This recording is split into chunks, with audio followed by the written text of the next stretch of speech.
एक ज़माने में दाऊद इब्राहिम और छोटा आजम मुंबई के सबसे पावरफुल डॉन थे। इन दोनों की दोस्ती का रिश्ता इतना मजबूत था कि पुलिस भी इन दोनों के नाम से कांपती थी।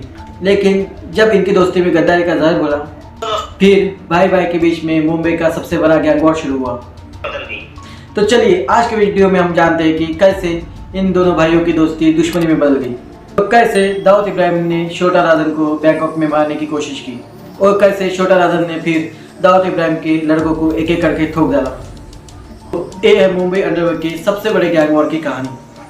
1917 के दौरान मुंबई अंडरवर्ल्ड नया रंग ले रहा था और उस वक्त हाजी मस्तान, करीम राला और वर्दा राजन मधारा जैसे बड़े गैंगस्टर थे।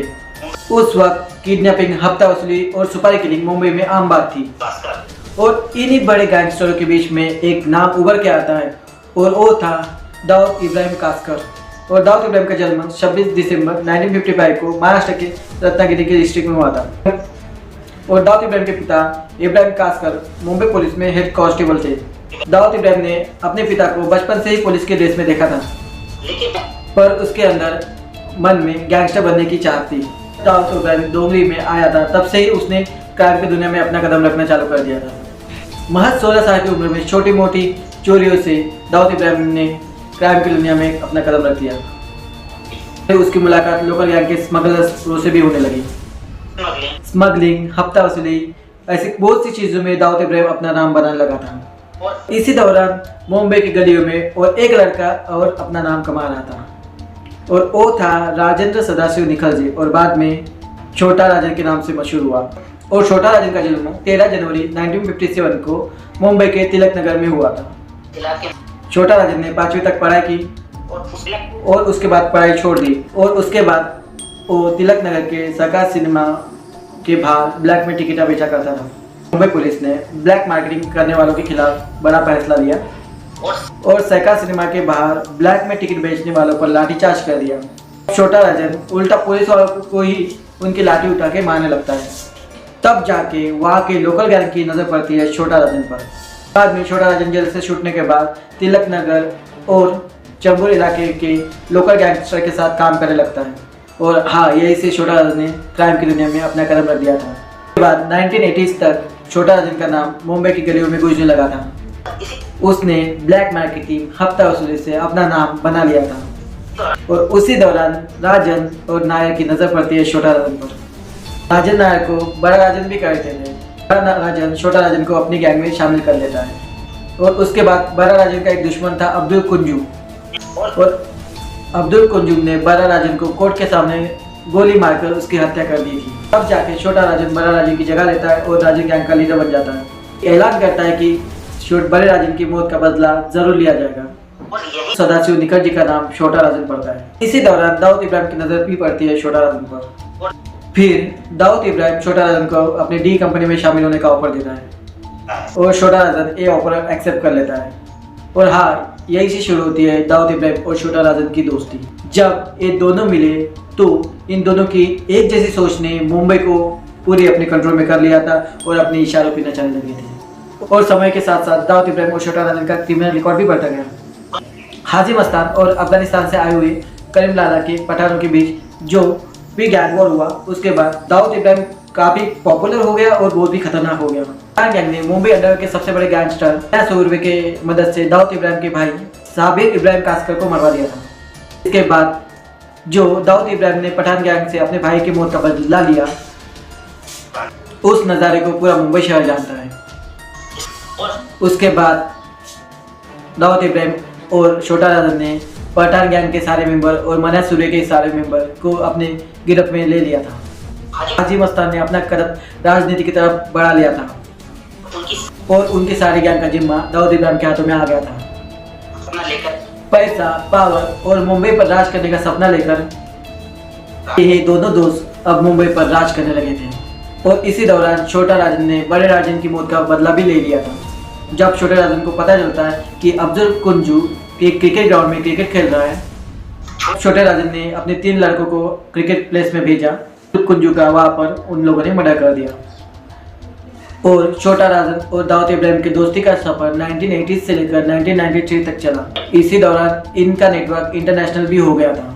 दुबई, थाईलैंड, मलेशिया और सिंगापुर तक उनका नेटवर्क फैल चुका था और डी कंपनी में 5,000 से भी ज़्यादा लोग जुड़ चुके थे। पर इन दोनों की दोस्ती डी कंपनी के कुछ लोगों को रास नहीं आ रही थी। शरद शेट्टी, छोटा शकील और सुनील सावंत, इन तीनों को ये दोस्ती पसंद नहीं थी क्योंकि 1986 में दाऊद इब्राहिम मुंबई से दुबई शिफ्ट हो गया था और मुंबई का सारा काम छोटा राजन संभालने लगा था।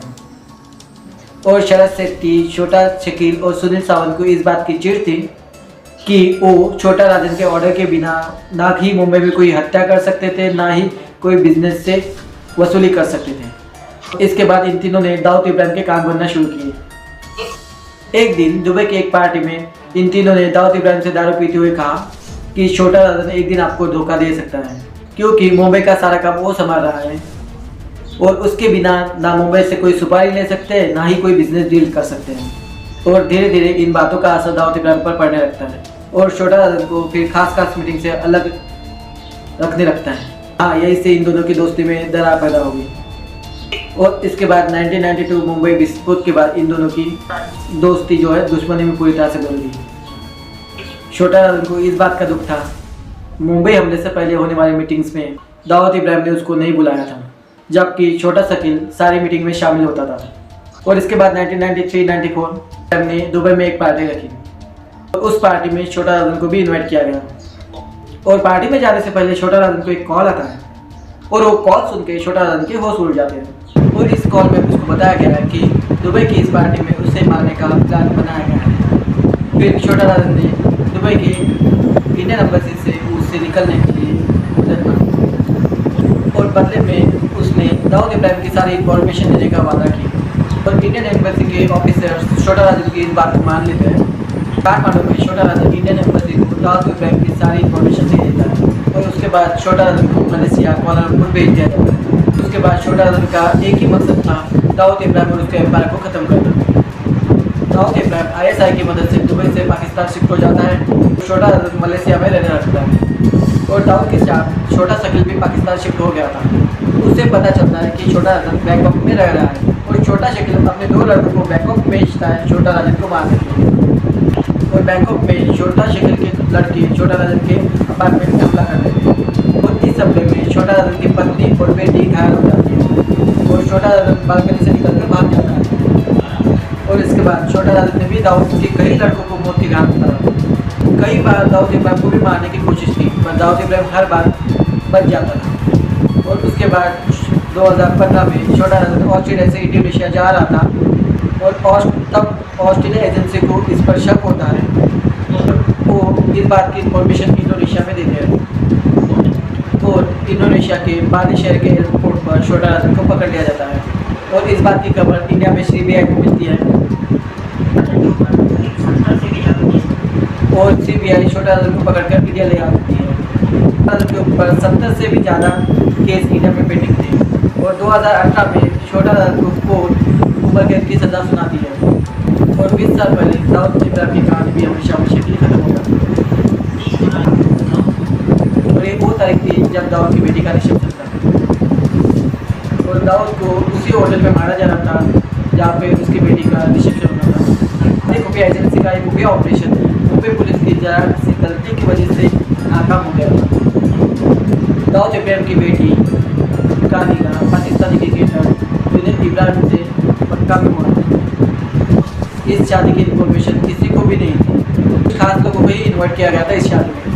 परंतु इस शादी के बाद दिल्ली में बैठी खुफिया एजेंसी आर्मी को पता चलती है।